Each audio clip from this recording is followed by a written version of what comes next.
Ladies and gentlemen, welcome to the third Forum Oil and Gas in Beirut at ESA Villarose. We go on with the last session, the sixth session with the recommendation. And Dr. Tawfiq Gaspar, the stage is yours. Thank you. Thank you very much. Ladies and gentlemen, this is our concluding session.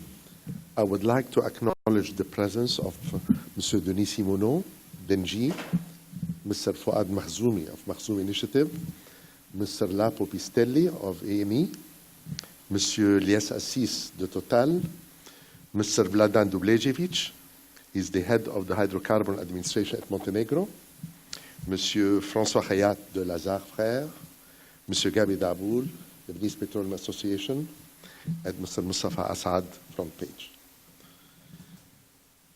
I would like to pass directly into the recommendations, and we have to read them in Arabic.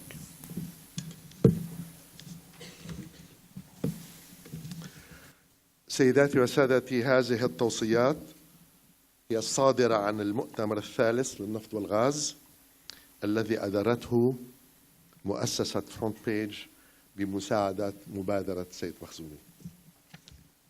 التوصيات هي التالية: أولاً، حض مجلس الوزراء اللبناني على إقرار مشاريع المراسيم التطبيقية، وهي مسودة اتفاقية الاستكشاف والإنتاج، ودفتر الشروط، ومرسوم ترسيم البلوكات البحرية. ثانياً، إقرار مسودة القانون الضريبي للأنشطة البترولية. ثالثاً، اعتماد سياسة التلزيم التدريجي للبلوكات البحرية. رابعاً، الإفصاح العلني عن العقود وتعزيز الشفافية. خامساً، تقييم احتياجات السوق المحلي للغاز الطبيعي والعمل على جعله المصدر الوحيد لتوليد الطاقة الكهربائية. سادساً وأخيراً، العمل على انضمام لبنان إلى مبادرة الشفافية العالمية للصناعة الاستخراجية، واسمها الرسمي في الإنجليزية هو EITI Extractive Industry Transparency Initiative. وشكراً.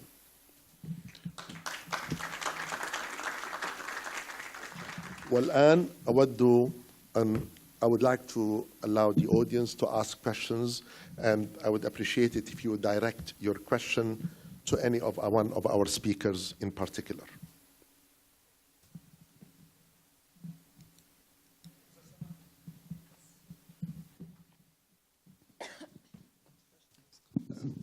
Can we comment on the recommendations or only on anything you like? On anything we like. So comment on the recommendations, please. You spoke them in Arabic. I'll comment in English or in Arabic? No, well, if you make the comment in English, because there is translation, or there is. Fine.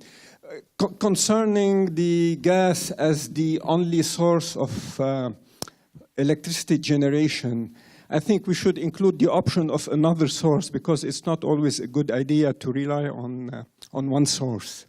This is a basic technical. You mean renewable? Not necessarily only renewable, fine. But just to mention that there should be another. We can say it source. Has to be one of the main sources of. Exactly. A main source. Yeah. Thank you. Okay. Now I have a question. Please. Yes, it's going to be to Mr. Daboul. What are the clauses in the law or the contracts with the companies concerning environmental issues, environmental remediations? What kind of responsibilities do these companies have regarding the issue of environmental remediation in case of accidents? And I would like to hear from Mr. Dublovic. Excuse me, if we can restrict it to one question, there are other people. Yeah, but well. I know, but because we can do the parallel between both. One question, please. Yeah.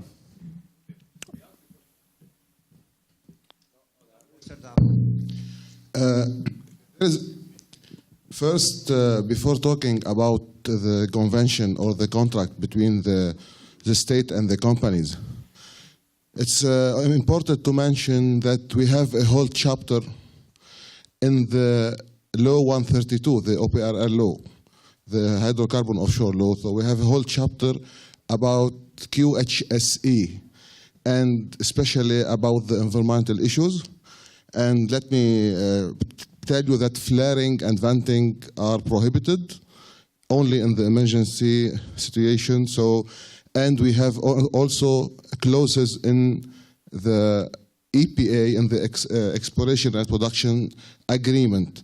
And I cannot now remember all the integral text about them, but I can say that it's if the operator is breaching the law or breaching the contract, the operator and the right holder, they will lose the right of the exclusive petroleum right.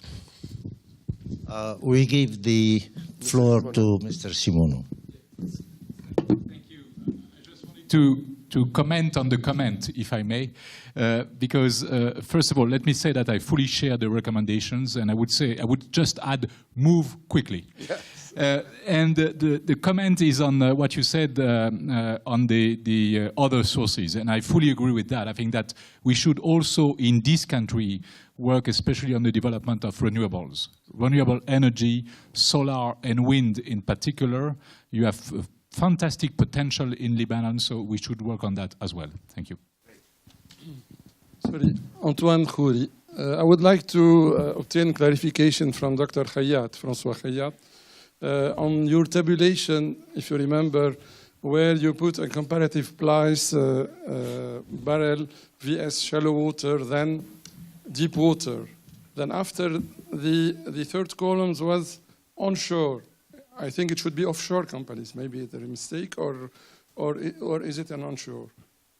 Because the works price were very high. As it were, it was a mixture of onshore and oil sands, which probably explains for the price, and that's the segmentation that was chosen by Wood Mackenzie in that study that we used. Okay, but it applies on ultra deep water, which is similar to our water in Lebanon, I think. Yeah. Well, yes, I mean the first column, if I remember well, was on deep water. The second was shallow. On shallow water, and the next one was a mixture of shale gas and onshore. It's a shale gas and onshore. Yeah. And what about the offshore, the ultra deep water, which is that similar was the first to column. The first one. Yeah. Thank you. But I mean, I'll forward this study by Wood Mackenzie if I can, if I'm allowed to do that later, if you want. Okay, please. Thank you very much. My question is to Mr. Pistelli. Based on your experience in offshore Egypt, how much do you think the barrel of oil equivalent will be costing in Lebanon?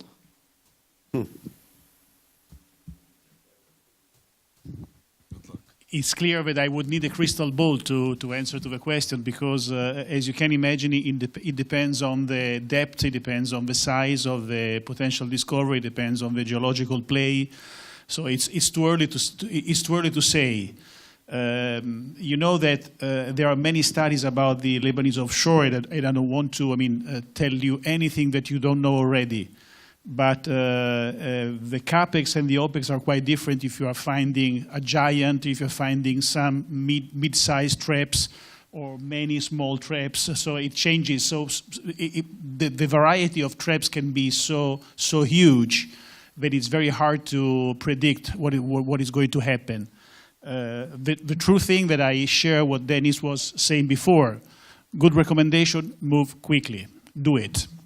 Otherwise, every speculation about the size, the nature, the cost, the oil price, the gas price, is nonsense. It's a nice chat, but it's not producing anything. Hello, my name is Alain Kfouri.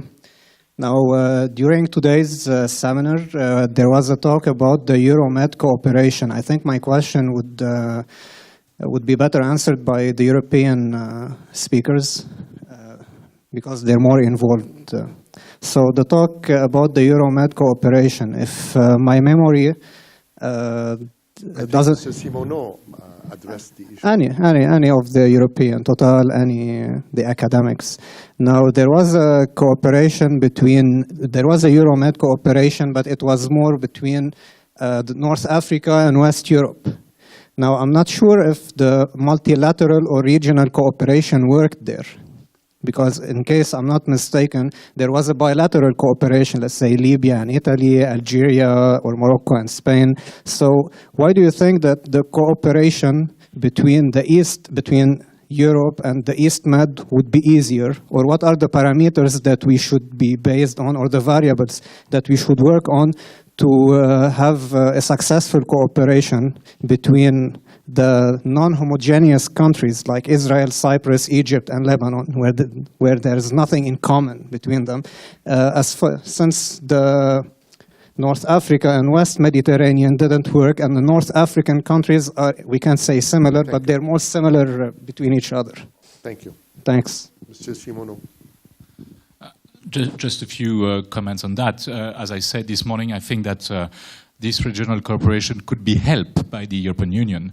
If you talk about what happened in Algeria, for instance, and I know that Elias was in a meeting 2 days ago in Algiers with the European Commission, so maybe you will comment on that.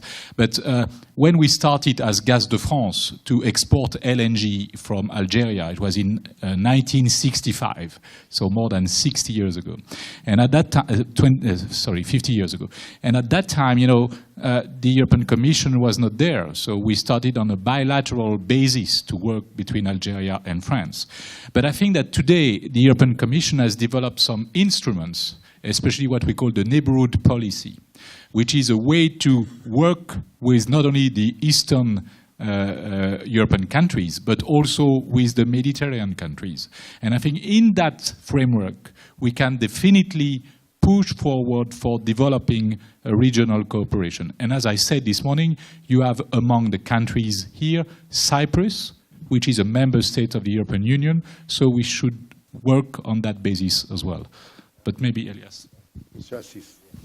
I think, thank you, Denis. I think it's one example, there may be others. It's true that 2 days ago took place in Algiers a EU-Algeria forum, where you had the EU Commissioner, Mr. Cagnette, and you had the Algerian authorities, and a number of operators, businesses, oil companies were there, and the dialogue was between Algeria as an exporter and EU as an importer of gas and LNG.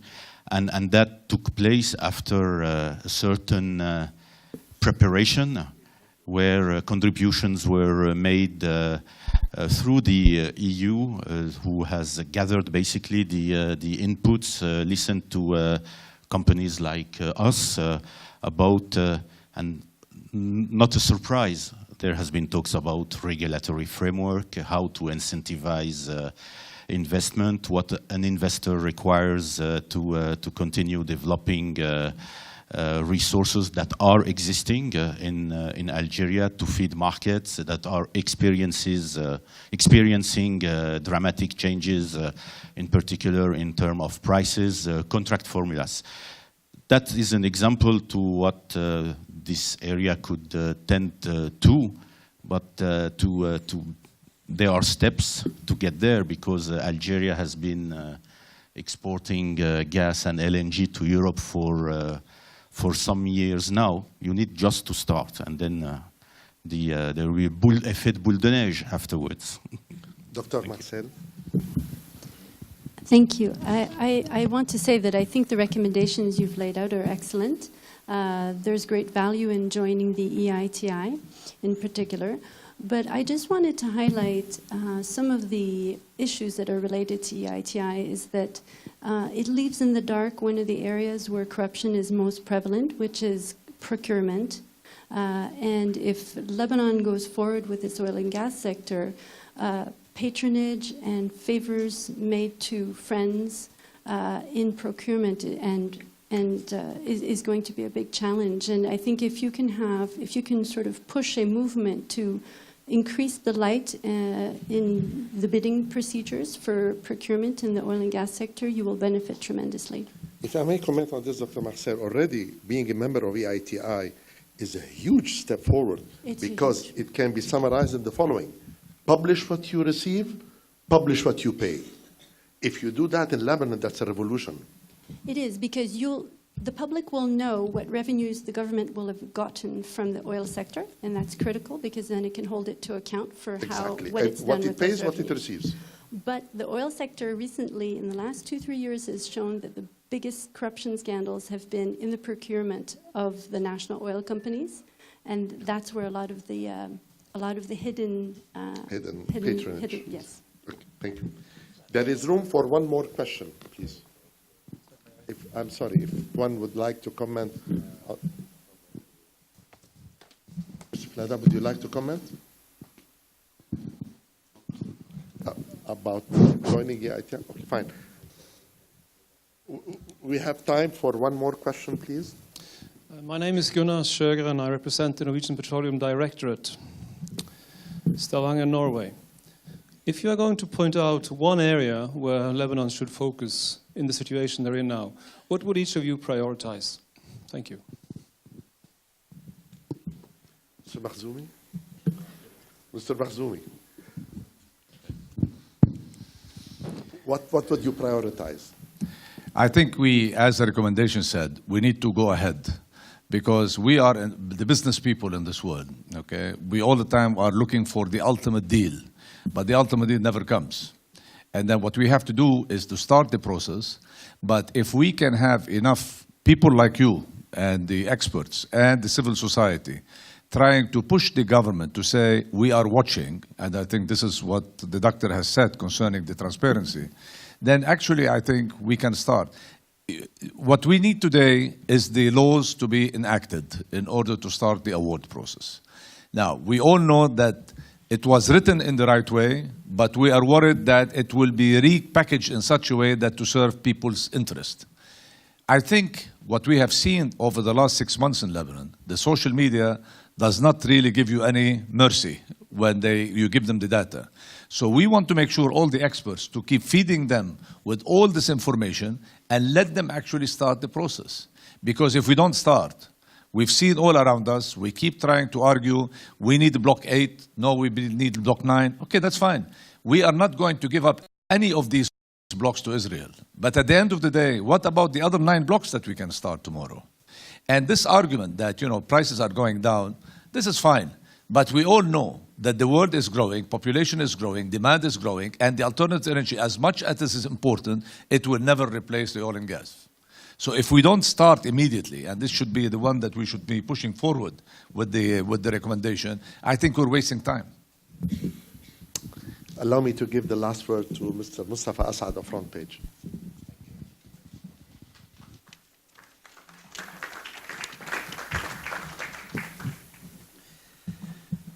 Once again, hi, dear friends.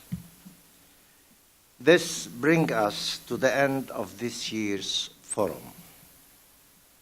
On behalf of our chairman, Kamin Nassa, he has given me the privilege to close the forum.